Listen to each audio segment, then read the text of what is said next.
할렐루야. 참 좋으신 주님의 은총과 평화가 우리 가운데 늘 함께 하시기를 간절히 축원합니다.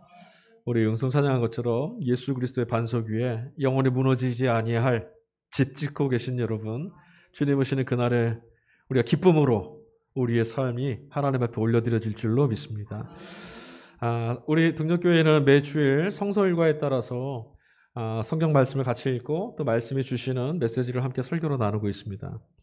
여러분, 성서 일과라는 것은 한 주에 4편의 말씀이 주어지는데요. 구약의 일독서로 구약 본문이 주어지고 그 구약 본문에 맞춘 응답하는 것이 바로 시편 말씀입니다.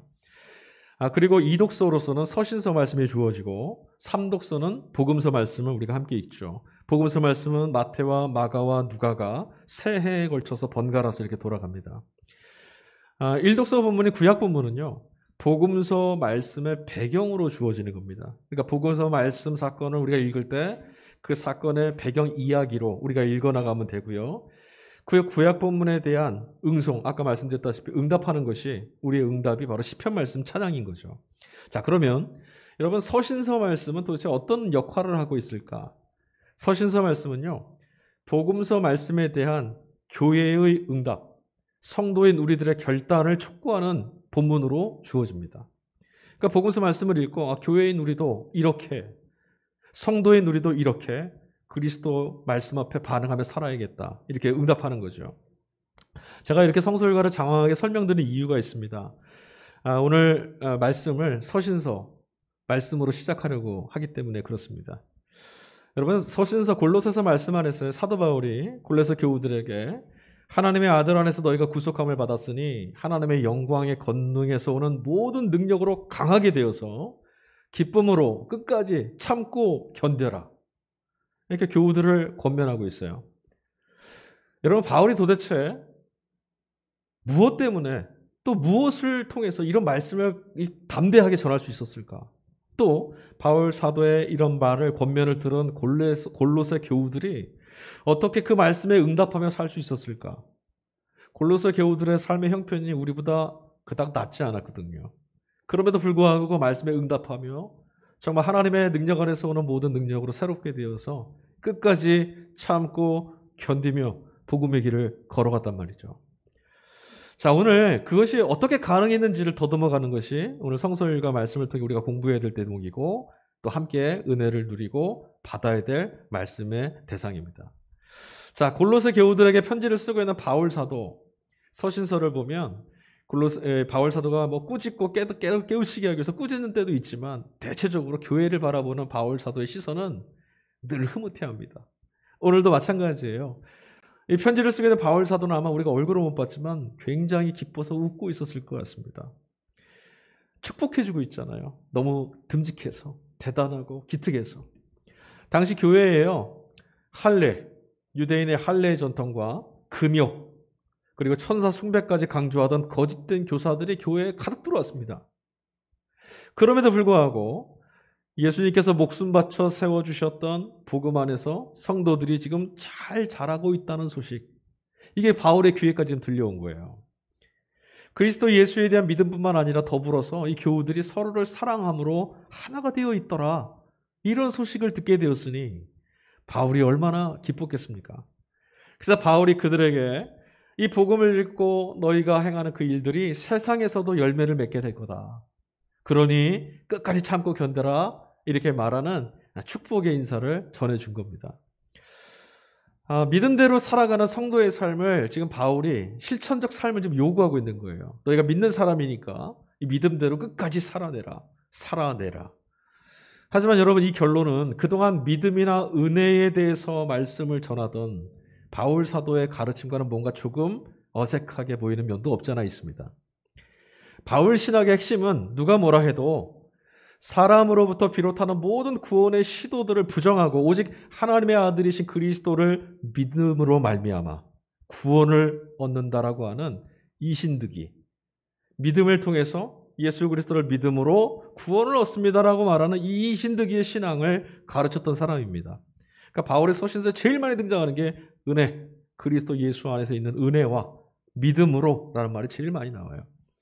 이런 이유 때문에 바울의 신학은 행함과 실천을 강조하는 것 같은 야고보 사도의 그것과 늘 비교되어져서 우리에게 들려져 왔습니다. 여러분, 과연 구원은 믿음으로 얻는 것입니까? 행함으로 얻는 것입니까? 믿음으로만 구원을 얻는다면 이것이 우리의 믿음과 고백이었는데, 그렇다면 우리 오늘 여기에 질문해야 됩니다. 답해야 됩니다. 바울은 왜 오늘 이렇게 이 믿음으로 구원받은 성도들에게 행함을 강조하고 있는 걸까? 그리고 우리가 이제 설교를 하겠지만 복음서 말씀에서 예수님은 너도 가서 이와 같이 해라. 그리하면 살 거다. 이 말씀을 왜 하셨을까? 자, 우리 복음서 말씀, 누가복음 말씀 읽었는데요. 너무나 잘 아는 말씀이죠. 교회 다니시지 않는 분들도 이 내용, 이 토막은 다 알고 있어요. 신자가 아닌데도 불구하고 이 제목으로 책도 쓰신 분도 있어요. 선한 사마리아인의 비유 말씀입니다.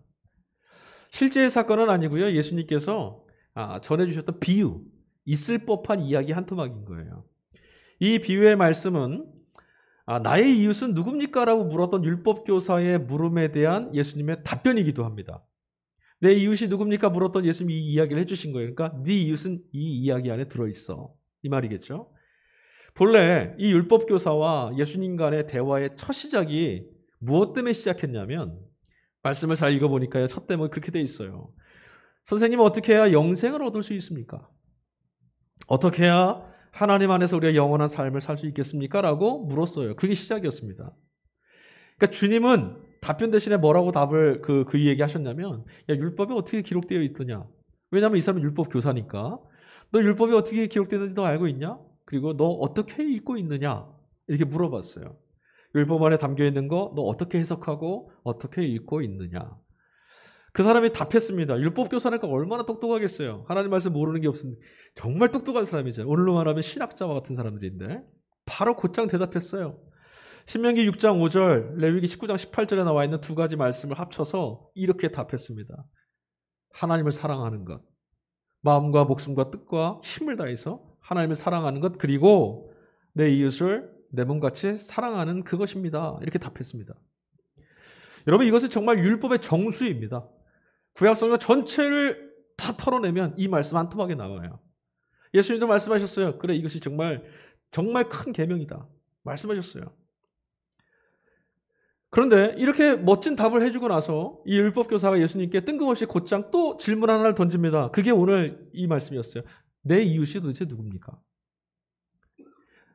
이 말씀을 기록한 누가는요, 뭐라고 말했냐면, 그가 자기 자신을 옳게 보이려고 이 질문을 한 거다. 이렇게 말했어요. 자기를 의롭게 보이려고. 여러분, 지금 예수님 앞에 이 율법교사가 질문을 해야 된다면 첫 번째 질문은 무엇이어야 됩니까? 하나님 사랑과 이웃 사랑 두 가지를 그가 답으로 제시했잖아요. 그것 때문에 이 답에 관해서 물음을 던지려면 누가 내 이웃입니까? 라고 하는 물음이 먼저가 아니라 하나님을 그럼 우리가 어떻게 사랑해야 합니까? 이 질문이 먼저 해야 되지 않겠습니까? 아닌가요? 이 질문을 먼저 해야 돼요. 그런데 이 질문은 없습니다. 내 이웃이 누구입니까? 라고 하는 이 뜬금없는 질문만 뚝 던졌어요. 누구보다 자기 자신이 하나님을 사랑하고 하나님 말씀을 잘 지키는 사람이라는 것을 은연중에 드러내려는 거예요. 하나님에 관해서 난 묻지 않아도 돼요. 나 다 알고 있어요. 이거 드러내는 거죠. 오만하기 짝이 없는 그의 물음 앞에서 예수님께서 답변을 주신 게 바로 사마리아인의 이야기입니다. 자, 여러분, 또 질문 하나 던질게요. 여러분이 생각하실 때 이 율법 교사의 이웃이 될 법한 사람은 어떤 사람이라 생각하십니까? 어떤 사람이면 이 율법 교사의 이웃으로 우리가 생각해 볼 수 있을까요? 쉽게 생각하시면 여러분 스스로 어떤 사람들과 친구가 되고 싶어하고 어떤 사람들을 내 이웃으로 지금 삼으며 살고 있는지 내가 한번 생각해 보시면 답변하기 쉬울 거예요. 율법 교사의 이웃이라고 한다면 분명 그와 비슷한 부류의 사람, 그와 비슷한 성향, 직업, 계층, 수준의 사람일 겁니다. 왜냐하면 여러분, 사람들은 누구나 자신과 비슷하거나 자기보다 좀 나아 보이는 사람들과 이웃되고 싶어 하지 않습니까? 독일 성서공회의 해설에 따르면 당시 유대사회에서는 이 이웃이라는 정의된 이 이웃의 범주에 어떤 사람들을 유대 사람들이 생각했다라고 기록했냐면 정치, 종교적인 동지들, 이런 사람들 유대인들이 이웃이라 생각했대요. 이런 사람들을. 그렇다면 여러분 예수님의 비유의 말씀 속에 등장하는 인물들, 제사장, 레위인, 그리고 선한 사마리아인, 강도 만난 사람 이들이 있었는데 율법학자의 이웃이라고 불릴 만한 사람은 이 이야기 속에 누굴까요? 누구겠어요? 어떤 사람이겠어요, 여러분? 모르시겠어요? 지금대로라면, 우리의 이런 방식대로라면 율법교사의 이웃될 만한 사람은 제사장이나 레위인입니다. 그렇죠. 자기랑 비슷한 수준의 사람이잖아요. 유대사회에서 지식인이고요. 지도자입니다. 그랬던 사람이었어요. 하지만 여러분 이 이야기 속에서 이들은 강도 만난 사람을 다 지나쳤던 사람들입니다. 이 때문에 이 율법교사는 마음이 몹시 불편해졌을 겁니다. 여러분 왜 그런지 아십니까? 친구를 보면 누구를 알 수 있어요? 그 사람됨을 알 수 있습니다. 어떤 사람을 친구 삼냐에 따라서 그 사람의 됨됨이를 우리가 엿볼 수가 있잖아요. 예수님께서 그에게 이 이야기를 해주셨을 때 그 이야기 한 토막은 율법교사는 이렇게 들었을 거예요. 야, 네 친구들 아니었어? 제사장, 레위인 네 친구들이었잖아.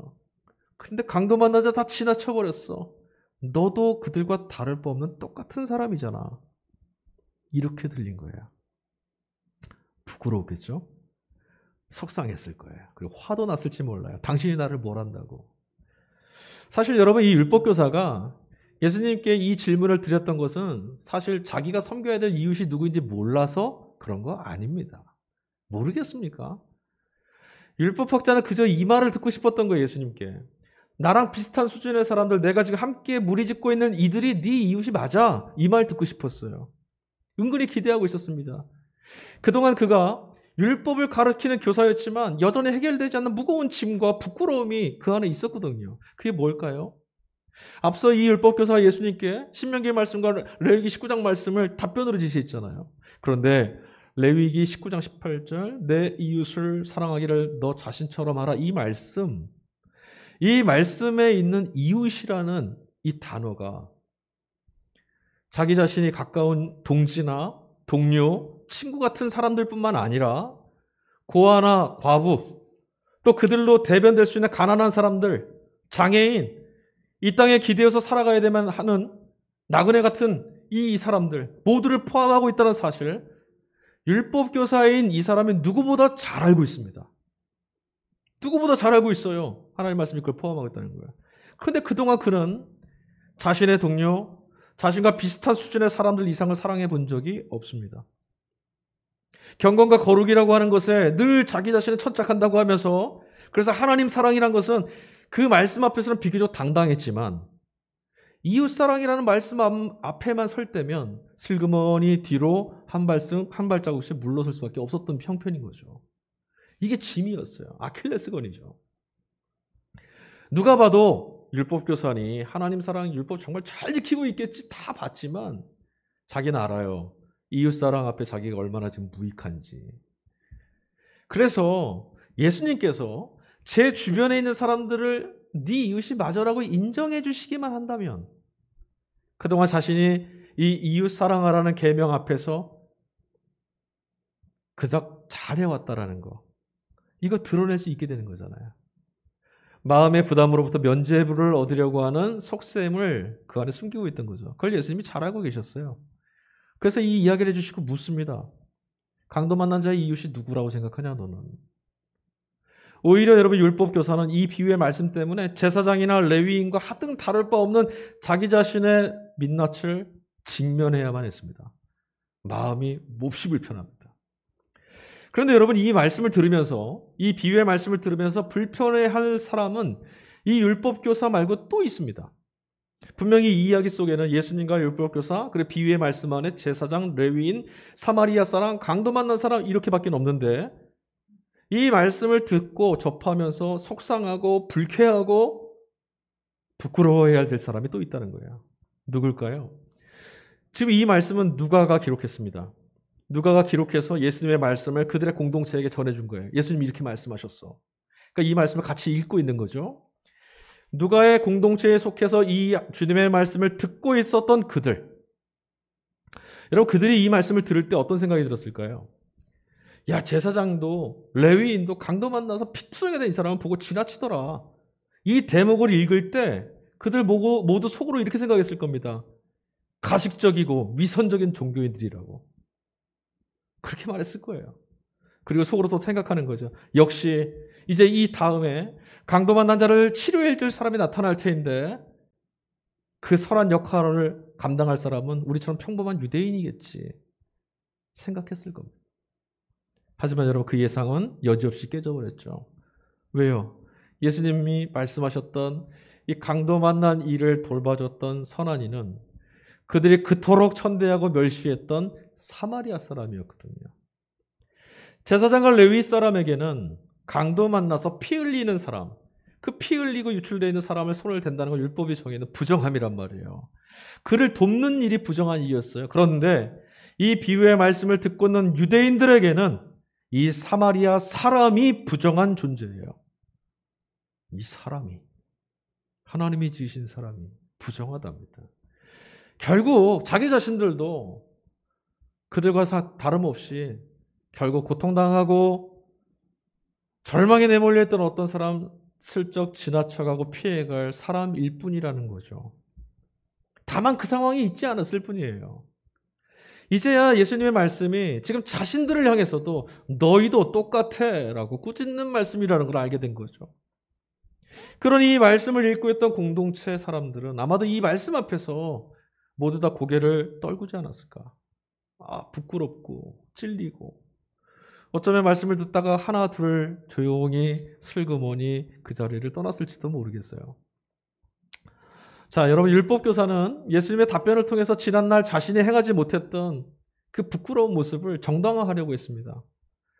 이웃을 사랑하라고 했던 하나님 말씀, 그것을 제 좋은 대로 해석하고 나와 같은 사람, 내 편인 사람, 나랑 가까운 사람, 혹은 내게 유익이 될 만한 사람들로 축소시켜서 그 안에서 나는 율법적 의무를 비교적 신실하게 잘 이행했다. 이렇게 의스대려고 했던 거죠. 그런데 여러분, 우리들도 사실 모두 낯설은 이들에게 이렇게 경계합니다. 익숙한 것을 편애하듯이 내게 익숙한 사람에게 손을 내밀고요. 내게 익숙하지 않은 사람에게 손 내미는 것이 여간 어려운 것이 아니죠. 그래서 우리들은요, 늘 입에 어떤 단어를 달고 사냐면 우리라고 하는 단어 달고 삽니다. 우리라고 하는 말을 보호막 삼아서 그 안에 자꾸 안주하려고 합니다. 우리라고 하는 담장, 그 안에 들지 못하는 사람들은 담장 밖으로 슬쩍 밀어놓는 게 우리의 본성입니다. 가까이 오면 뭔가 좀 부담돼요. 여튼 여러분, 우리들의 사랑이 이렇게 이기적인 수준에 머물고 있다는 것을 예수님 말씀을 통해서 너희도 똑같다라고 하는 이 말씀을 통해서 알게 되었으니 왜 제사장이나 레위인이 강도 만난 자를 너희들 왜 도와주지 않고 슬쩍 도망갔냐 비난할 수 없게 됐어요. 오히려 이제 우리는 이렇게 질문할 수밖에 없습니다. 왜? 강도 만나 피투성이가 되어 있는 사람을 왜? 사마리아 사람은 왜 도와줬을까? 사마리아 사람은 어떤 마음 때문에 그를 도울 수 있었을까? 이 질문을 해야 됩니다. 예수님이 말씀하십니다. 33절과 34절입니다. 그러나 어떤 사마리아 사람은 길을 가다가 그 사람이 있는 곳에 이르러 그를 보고 측은한 마음이 들어서 가까이 가서 그 상처에 올리브 기름과 포도주를 붓고 싸맨 다음에 자기의 짐승에 태워서 여관에 데리고 가서 돌봐주었다. 주님이 설명하셨어요. 우리의 이 의문을 아셔서 가르쳐 주십니다. 그 사람이 왜 멈추어서 그를 도와줬냐고? 그가 걸음을 멈추고 가난한 그 강도 만난 자를 끌어안고 피투성이가 된 그 이를 끌어안아 제 몸을 피로 더럽히면서까지 그를 돌본 이유는 측은히 여기는 마음 때문이었다. 이렇게 말하셨어요. 측은한 마음. 이렇게 번역되어 있는 헬라어 단어는 스프랑크 니조마이라고 하는 단어입니다. 이 단어가요, 누가 주로 행했던 것들을 표현한 단어냐면 예수님. 가엾게 여기는 마음, 불쌍히 여기사, 이때 사용된 단어예요. 단어의 뜻이 뭔지 아십니까? 저의 고통을 보고 있으니 내 마음이 아파서 아픈 정도가 아니라 창자가 뒤틀리고 끊어지는 것 같이 고통스럽다. 그 마음입니다. 공감하지 않고는 절대 가질 수 없는 마음이죠. 우리는 누구의 연민을 가질 수는 있어요. 그러나 그가 절규하고 몸부림치는 그 고통을 우리는 알 수 없습니다. 똑같아져 본 적이 없으니까. 공감하는 마음, 너와 내가 다르지 않다고 하는 그 마음, 십자가에 달리셨던 예수님 마음입니다. 하늘의 보좌를 버리고 우리 몸을 입고 오셔서 죽음에 사로잡히고 고통 가운데 눌려 사는 너희를 도무지 보고 둘 수가 없어서, 견딜 수 없어서 육신을 입고 찾아오신, 그리고 십자가를 짊어졌던 예수님 마음, 측은히 여기시는 마음. 여러분, 우리가 예수님을 통해서 배우고자 하는 마음이, 주님의 마음이 바로 이거 아니겠어요? 그리스도인이 된다는 게 뭡니까, 여러분? 이런 마음을 우리 안에 자꾸 키워가는 겁니다. 그리스도인이 된다는 것은 요술램프를 얻어서 삶을 부유하게 채우는 게 아니라 하나님의 아들의 마음을 본받아가는 거죠. 하나님 마음이 어떤 건지를. 그런데 우리는 오히려 너는 왜 그 모양이냐? 너는 나와 다르다. 하나님을 모르는 세상이 갖고 있는 이 오만함에 우리가 어느새 물들어가고 익숙해져가고 닮아가고 있지 않습니까? 여러분, 우리에게 이 마음, 측은히 여기는 마음이 없어서 그동안 우리는 외국인 노동자들이나 삶의 어떤 변두리에 내몰려 있는 고통받는 약자들, 소년, 소녀, 가장들, 냉혹한 세상에 홀로 섰다가 결국 무참히 삶을 포기해야 될 사람들 곁을 슬쩍 지나쳐온 겁니다. 그가 나와 같다면 그리할 수 없었겠죠.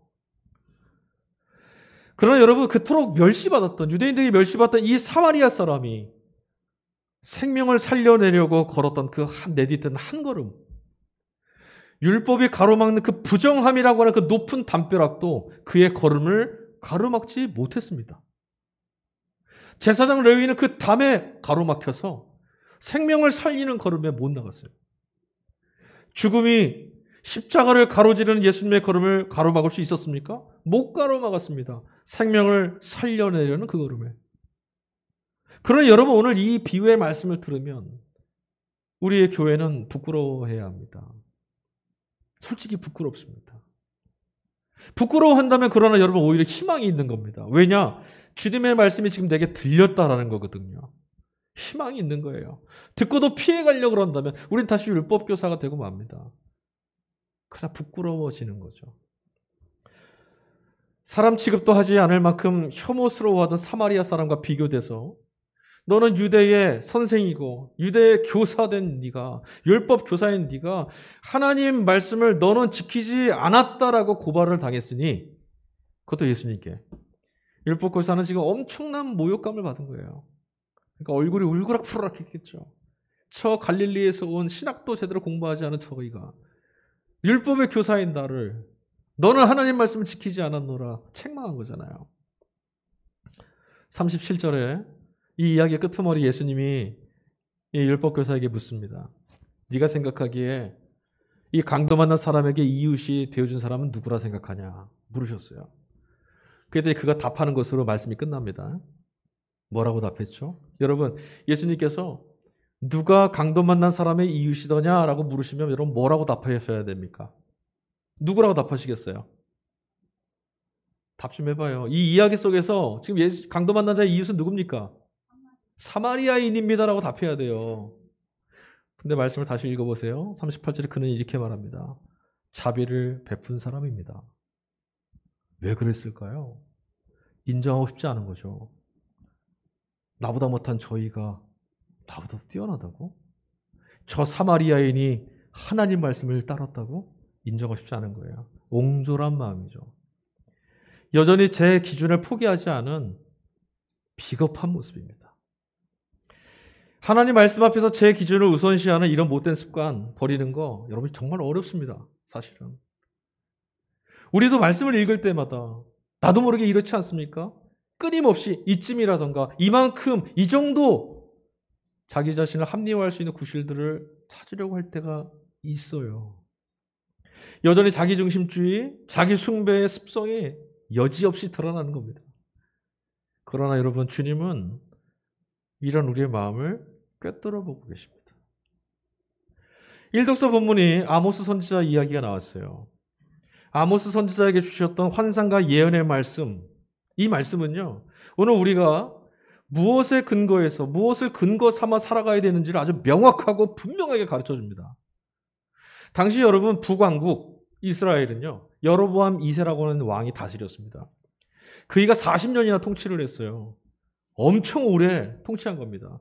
이렇게 오래 통치할 정도로 왕 노릇을 했다는 얘기는 그 당시가 정치적으로 경제적으로 번영돼 있고 아쉬울 거 하나도 없는 태평성대의 시대였다는 것을 의미합니다. 그런데 하나님께서 예언자도 아니고 이스라엘 사람도 아닌 남유다의 목자이기도 하고 농부였던 아모스를 불러다가 이 북쪽 땅에서 말씀을 외치는 선지자로 세우셨어요. 왜 그랬을까요? 도대체 왜 그랬을까요? 오늘 말씀을 보니 이스라엘 안에도 제사장도 있어요. 선지자도 있습니다. 근데 하나님이 남유다의 이 목자를 선지자 아닌 이 아모스를 데려다가 너 가서 좀 외쳐라. 얼마나 답답하셨으면 이렇게 하셨을까? 이유가 분명하죠.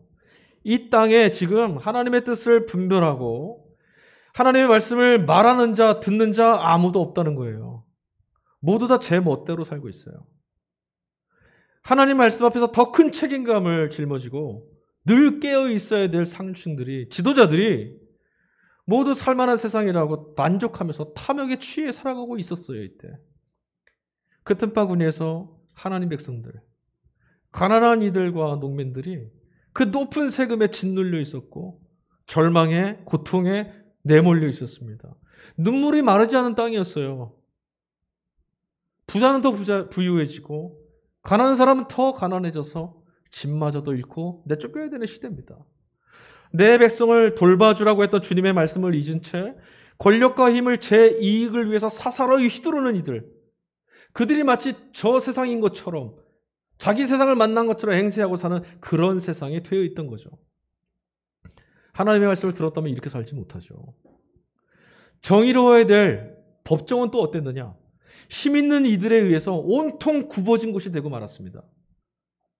법이 아모스서를 읽어보면 힘 있는 사람, 악인들의 편에 떨어지고 말았어요. 그들의 수단이 됐습니다. 가난한 이들은, 힘없는 이들은 늘 서러워야 되는 세상이 되고 만 거예요. 결국 어디까지 간지 아십니까? 이들이요 5장 26절 가보니까 아수르의 우상을 숭배하는 지경에까지 떨어져요. 더 놀라운 게 있어요. 결국 아수르에 의해서 망합니다.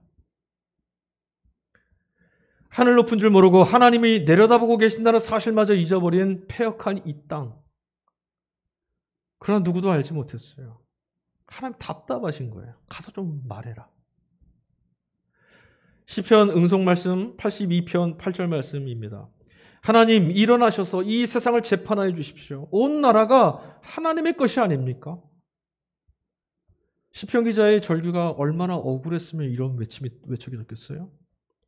그런데 하나님께서 이 부르짖음에 응답하셨다는 거예요. 태산처럼 높은 권세를 휘두르던 온 세상의 권력자들을 하나님이 등장하시자 모조리 피고 속에 세우셨어요. 놀라운 모습이죠. 하나님의 법정은 그들의 권모와 술수, 아첨하는 이들의 기만에 휘둘리지 않습니다. 하나님은 이 사실을 가르쳐 주려고 오늘 아모스를 세우시고 그를 통해서 다림줄이라고 하는 환상을 가서 말하라고 하셨어요. 여러분 다림줄이 뭡니까? 건축할 때 건축물을 잘 쌓고 있는지 수직과 수평을 한번 맞춰보려고 가늠이 되려고 늘어뜨리는 추예요. 제 아무리 많이 쌓아왔고 제 아무리 그럴듯해 보여도 다림줄을 딱 대보는 순간이 오면 그 건축물의 운명이 결정됩니다. 다림줄이 이때여서 어긋나 있다면 별 수 없죠. 무너뜨려야죠. 다 짓고 사람 들어가서 무너지면 죽잖아요. 무너뜨려야 됩니다. 여지 없습니다. 깨뜨려야 됩니다. 하나님께서 지금 이 다림줄을 이스라엘에게 대신다라는 것은 하나님의 심판이 임하였다는 것이고요. 마침내 이스라엘을 덮고 있던 이 어둠 깨뜨리고 새롭게 다시 세워야 될 때가 왔다라는 말씀입니다. 여러분 하나님께서 우리들을 바라보시는 다림줄은 뭘까요? 우리 한 사람 한 사람. 히브리서 기자는 말합니다. 우리의 혼과 영과 및 관절과 골수를 찔러 쪼개고 마음과 생각을 뜻을 판단하고 분별하시는 말씀이 있다라고. 맞습니다. 말씀이 다림줄입니다. 여러분 우리가 반드시 제대로 지금 서 가고 있을까요? 그 다림줄, 하나님의 말씀의 다림줄이 우리를 딱 들이댔을 때 우리는 안전할까요? 누구도 그 앞에서는, 그 다림줄 앞에서는 자기 자신의 속을 감출 수 없습니다. 말씀 앞에서는 자기를 감출 수 없어요. 하나님의 법정이 열리는 날, 오늘의 나, 오늘의 우리의 살아오는 삶, 이 땅의 현실, 내가 아니라, 우리가 아니라 오직 하나님의 말씀을 기준 삼아서 평가받게 될 겁니다. 그래서 심판입니다. 여러분, 지금까지 우리 교회는 복음을 어떻게 들어왔습니까? 여러분, 우리는 복음, 그리스도의 복음, 하나님 나라의 복음 어떻게 들어왔습니까? 그동안 오직 주님의 긍휼하심과 은혜로 구원을 받았다라고 하는 이 사실이 마치 이제 다 된 것처럼, 다 이루었다라고 하는 섣부른 안도감이나 그러니 이대로 살아도 좋다라고 하는 값싼 은혜로 전락되지 않았습니까? 십자가는 주님께서 지셨고 구원을 그분이 다 이루셨으니 천국에 들어갈 일만 남았다. 우리 이렇게 애둘러 말하지 않았습니까? 그러나 주님 말씀하십니다. 영생을 어찌하여 영생을 얻겠습니까? 라고 하는 그 말에 주님이 하신 말씀, 가서 이와 같이 하라. 이 답변, 이게 최종 답변이었어요, 여러분. 이 이야기 전체 토막의 최종 답변, 가서 너도 이와 같이 하여라. 이 말씀은요, 믿음으로 구원받는 게 아닙니다라는 말씀이 아닙니다. 우리는 전적으로 하나님의 은혜로 구원받습니다. 그의 아들께서 이루신 일들, 그 아들 예수 그리스도를 믿는 믿음으로 우리는 구원을 얻습니다. 그러나 이 말씀은 너도 가서 이와 같이 하라, 영생을 얻으려면 이와 같이 하라는 말씀은 말에 그치는 것이 아니라 살아내는 자가 좀 되라는 거예요. 바라만 보다가 돌아서는이 되지 말고, 천국에 가서 이 천국에 대한 이 말씀을 이렇게 많이 듣고도 그렇게 살지 못하는 자가 아니라 천국은 이렇게 사는 곳이라는 것을 지금 여기서 그리스도와 함께 말씀 앞에서 기쁨을 누리며 살라고 하는 초대인 거예요, 초대. 여러분, 율법교사뿐만 아니라 제 기준을 내세우며 살아갔던, 주님의 말씀을 헛되게 듣고 있던 제사장, 레위인, 그리고 유대인들, 그리고 우리의 교회와 달리 서신서 말씀에서 읽었던 그 골로새 교회와 교우들은 이 말씀에 응답했습니다. 그렇게 살아내서 결국은 결실을 거두며 살아냈습니다. 바울이 약속했던 바, 그가 전했던 복음대로 정말 우리 삶에 이런 결실들이 맺히더라 보며 살았습니다. 바울이 전하는 하나님의 전적인 은혜에 하나님의 아들 예수를 믿는 믿음은 가서 너도 이와 같이 하라는 예수님의 말씀과 전혀 충돌되지 않습니다. 같은 말씀입니다. 그 말씀에 응답하고 그 부르심에 참여하는 것이 구원이고, 참여해서 살아가는 것, 하나님의 나라를 맛보며 사는 것이 바로 복입니다. 복음의 말씀이 말로 사는 길임을, 그 말로 그치지 않고 살아내는 길임을, 복음이 정말 진짜 우리가 살아갈 수 있는 길임을 알게 되고 하나님의 구원을 경험하게 된다면 여러분, 우리 그렇게 살 수밖에 없습니다. 왜 그렇게 못 사느냐? 왜 오른쪽으로 가게 되느냐? 왜 뒤로 돌아서느냐? 왜 넘어지느냐? 아직 경험하지 못했습니다. 복음은 말 그대로 여러분, 만민에게 좋은 소식이에요. 누구에게나 복된 소식입니다. 여러분, 하나님은 우리를 사랑하십니다. 믿으십니까? 그러나 여러분, 하나님께서 만약에 당신의 그 사랑을 입증하지 않으셨다면 어떻게 될까요? 한없는 사랑의 마음을 품고 주님께서 하늘에서 우리를 바라보며 안타까워하고 보고만 계셨다면 어떻게 됐을까요? 죄인인 우리를 주께서 찾아내시지 않았다면 어떻게 됐을까요? 그분께서 십자가를 짊어지지 않았다면 어떻게 됐을까요? 하나님은 십자가를 통해 당신의 아들을 죽임으로 당신의 사랑을 입증해 내셨어요. 그래서 요한 사도는 말합니다. 하나님은 참으로 사랑이심이라. 그리고 우리는 그 사랑 때문에, 그 사랑에 기대서 구원받았어요. 살라는 거죠. 어떤 사람이 여러분 전해 듣고 초대받은 대로, 복음대로 살 수 있습니까? 복음은 참으로 내 인생을 복되게 한다, 온 땅을 복되게 하는 하나님의 초대라는 것을 어떻게 실감하며 살 수 있습니까? 세상 모두가 조롱하고 핍박하고 그건 바보 같고 어리석다고 말해도 제 자신의 입으로 맛본 사람, 제게 주어진 삶에서 한 걸음 한 걸음 뚜벅뚜벅 걸어가서 경험해낸 사람은 그렇게 달려갈 수밖에 없어요. 다른 길이 없거든요. 마음과 목숨과 힘을 다해서 주 너의 하나님을 사랑하라, 하나님을 그렇게 사랑할 수 있는 것, 어찌 사랑할 수 있습니까, 여러분? 우리가 하나님은 그런 사랑이시구나라는 걸 경험할 수 있는 사람의 자연스러운 응답이에요. 하나님이 나를 정말 그렇구나. 하나님은 정말 용납하시는 분이구나. 주님은 분명히 가서 말씀하셨습니다. 가서 너희도 이와 같이 하여라. 여러분, 우리가 가야 할 곳은 어디입니까? 우리 각자에게 주어진 삶의 자리입니다. 여러분의 삶을 다 팽개치고 다른 데 가라는 말씀이 아니라 우리 각자에게 주어진 삶으로 가라고 좀 말씀하셨어. 너희는 가라. 가라.